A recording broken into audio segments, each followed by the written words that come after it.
quickened. I believe that man is dead in trespasses and in sins. I don't believe that means that man cannot make a choice. So he's not so dead. The gospel. He's not so dead that he can't choose? What does dead mean? I mean, was Lazarus dead? Well, James, we got a lot of dead people running around. We have a lot of dead people who make moral choices. Mm-hmm. Always negative ones. Are they totally dead? They can't make moral choices. They can make choices to do this or that. They can make choices to do good. There are some do-gooders out there who aren't saved. They can choose to do good. They can't make a choice to believe the gospel, and God calls upon them to believe the gospel. It doesn't make sense. Okay, Don, is that what you wanted to ask? I want to make one comment on the word draw. And I think he takes that out of its proper meaning.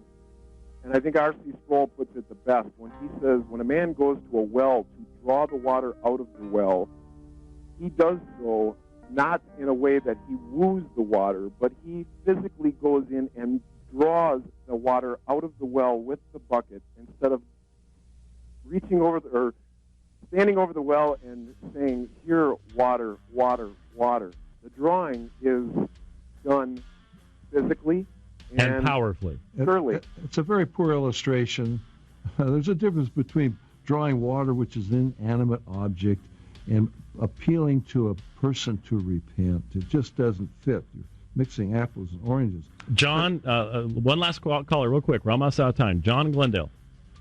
Yes, you hear me? Yes, sir. Hi, Dr. White. We have just a couple seconds, so make it quick. Okay, a little while ago, actually a couple years ago or better, Dave, you had a seminar that I sat in on, and you brought out a good point about the sovereignty of God in answering prayer and over his cosmos. You related a story when you were a young boy, how you looked out the window and were praying for either good weather or snow, and you said how magnificent it is that God, or how chaotic it would be if God answered every prayer. My question to you is why can't you ascribe the same sovereignty and majesty to this God of creation in salvation, for his work in redemption? I also ascribe to him love. I also ascribe a simple faith in what he says, that he's not willing that any should perish. I do not believe that the God of the Bible lets billions of people go to hell just because he doesn't care for them. He doesn't want to save them. You know, I wonder, James, is this a stacked deck, or does everybody that listens to you, are they Calvinists? Actually, this isn't there must be somebody else out there. There are, because I've been on this program many times as a guest, and there are all sorts of folks who called in. So this is not my actual. No, this isn't actually my normal time slot. I'm filling in for Marty Minto. So okay. I would just respond to that by saying that you're making an absolute distinction between sovereignty and love, and the Calvinists don't. We believe the fact that God's love is seen most clearly in the sacrifice of Jesus Christ for his people that actually redeems them from their sins. I'd like to talk with you some more about this, Dave, when you get a chance to look at the Potter's Freedom.